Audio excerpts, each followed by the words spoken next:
Aquiles Larrea, let's talk about your real money. Thank you so much for joining us in Rafael Bello project. The market is crazy. It's bloody red. What's going on, Aquiles?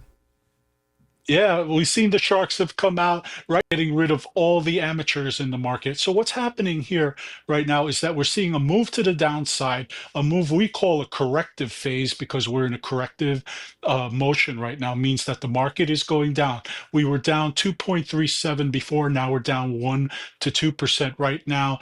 What's happening here is that we saw a huge run up, more than 10% in some sectors, especially technology, and now we're seeing it coming back down, a regression to the mean or a regression to normal, as we'll call that. So it was so high that without a correction, I was telling people back in December on other channels, I was like, we have to correct because if not, we're going to have a big move to the downside. And that's exactly what happened right now. So first, let me stop everybody in their tracks.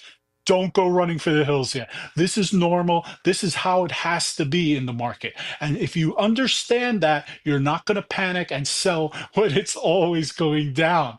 All right. A lot of people do that. That's the worst thing you can do. Can do right now is actually look for bargains out there. So if you really like a company and you want to have them in your portfolio, get together with your financial advisor or give me a call or text or whatever.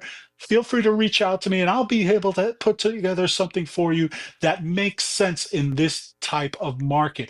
Also, high quality names are a great way to get in as well. I talked about Philip Morris, I talked about Raytheon. These are companies that when the market goes down, hold up pretty well. And Philip Morris or Altria Group, I keep saying Philip Morris, and this is really because I'm getting older, but Altria Group, MO symbol, is a perfect example of a company that can weather any storm that's out there right now. So, and they also pay a 7% dividend. So, I don't want to get too much into stocks, but when you own high quality, you don't have to worry about these market moves to the downside. Also, we need to talk about recession fears. We need to talk about the markets as a whole. What sectors are really bringing us down? And at the same time, what can we do to fight this? Recession wise, high pricing, what good in that is happening right now? We'll get to all of that. And let me ask you about that exactly.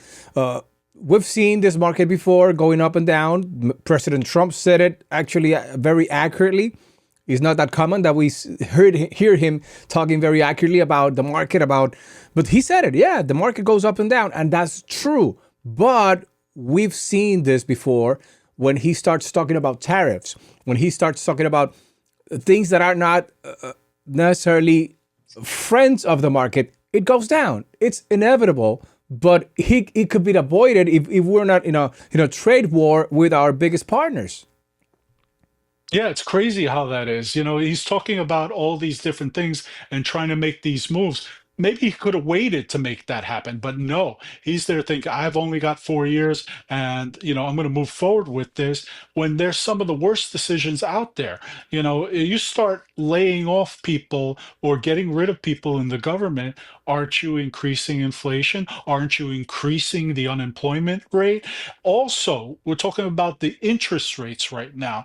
The Fed might be called upon to come in and try to fix this mess because it's a mess and say to, the president, hey, now that we're facing higher inflation, we're going to have to go in there and instead of lowering the interest rates, which is what the president wanted, we'll have to raise the rates, which is insane. And then we'll see the market go down even further. So, like I said, this is a mess right now, and he is somewhat responsible for it because you can't blame the Biden administration for this. But he You does have to actually. He say, he did he did exactly that in this interview. Let me play this clip.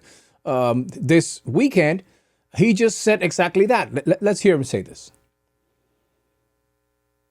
So there it is. He said, "I inherited a disastrous economy." Is that true? You know what? I could send something to the dry cleaners and it comes back all ripped and yucky and whatever, and I could blame them for doing it, but I'm the fool who knows they did that every single time to my clothes. All right. Fool me once, shame on me. Fool me twice, shame on you. So you have to, I'm sorry, reverse. Fool me once, shame on you. Fool me twice, shame on me. So you can't go around assigning the blame. You mentioned Maria Bartiromo in the Spanish side of this, and Maria Bartiromo is a big Trump supporter and a big Republican supporter, and even she had a tough time swallowing this interview. She was happy to have the interview, I'm sure, but even she had a problem with it, saying, "You know what? We have all these things going on. Couldn't we have not done as much?" It is painful now.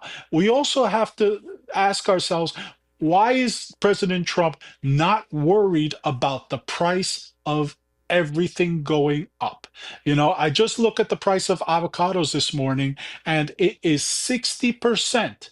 $1.69 here in New York versus it was all just a dollar back, not even before all this mess began. But there So are we some that have say, that "Oh, mess but going avocado, on. we can live without them." Why do you guys always have to put an example like avocados? But it's going to happen to everything. Now Canada has tariffs Correct. on everything that comes that comes from the US to Canada until this is settled, and they consider this settled, no tariffs at all.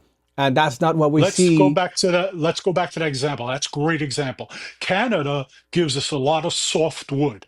Okay. Whenever you're doing home improvement, stuff at Home Depot or Lowe's, that's a perfect example of the things that are going to go up in price. We saw that back when the pandemic happened because people wanted to redo their homes, for working at home and the like.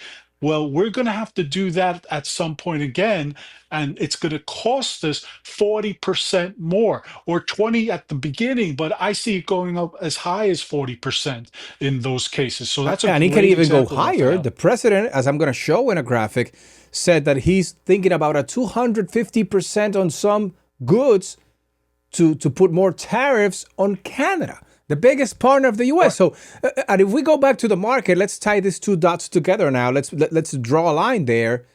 Isn't this part of why the market is going down, or isn't this the reason why the market is behaving like it is right now because of the uncertainty and the actions from the Oval Office?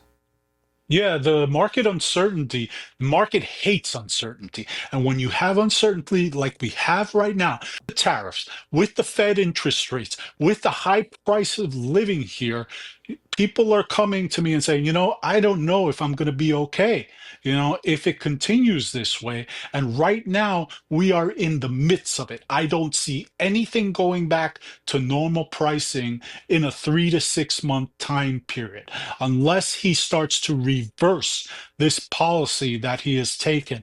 Our partners are going to respond in kind, and we are going to just have to face this higher pricing, which your average American consumer cannot handle right now But he because said of the on his wage. speech, sorry that I interrupt you, but he said, "Oh yeah, there's going to be some disruptions, but we're okay with that." Are we okay with that? We're not okay. I don't know where he's getting that from. Wages, as I was about to say, wage stagflation. Wages are stagnant right now. So what happens when you have that is that, let's just say, arguments say you're making 40,000 a year, right? And then all of a sudden, the companies are negative growth. We're not seeing any movement towards the upside there. So what they do to the workers, it's trickle down. This is where the real trickle down occurs, not in the economy. The real trickle down occurs. The companies stop paying their workers more every single year. As a matter of fact, they could freeze or even do pay cuts. And that is the worst thing that could happen. That would land us in a deep recession, and that would put us into, the thoughts of, oh my gosh, we don't have enough. to pay, and the government's going to have to start doing bailouts for the consumer. They're going to have to start sending checks like they did during the pandemic. We're going to basically have to finance because he did this movement. Nobody else. It wasn't Biden's administration. This is all on him. He could stop this tomorrow if he wanted to. He did this with China. It did not work. All right. It did not work. So why are we trying it again? Is it that we don't know any better? No. Is it about ego? Maybe. But right now we just need to say to ourselves, how are we going to live the day to day when someone is making that kind of money that I talked about before? How are you going to feed your kids? How are you going to buy a house? Buying a house right now is a fantasy for a lot of young people, and they are the drivers of the home buying during the spring. When you see spring, people like to buy houses during the Yeah, spring, way into summer. But if they don't have, if interest rates, we're seeing some mortgage rates going down, but if you see interest rates are spiking back up for your day to day, you're going to have to rethink that decision. And then the rental prices start spiking up. So you need to remember that as well. definitely. And for those who voted for Trump because of the economy and because he was going to settle everything and make us rich again, like he said, right now it's not happening. At least not for now. Aquiles, thank you so much. Larrea Wealth Management, if you want to invest all those $1 billion you have under the pillow, this is the guy to put your money to work for you. Thank you so much, Aquiles, for always being available to talk to us about this. Always an honor, Rafael. Gracias. Thank you. And Wise Up with Your Money, that's your book. You got to get it on Amazon and everywhere. Wise Up with Your Money. These are the times to do that. Thank you, Aquiles. Thank you.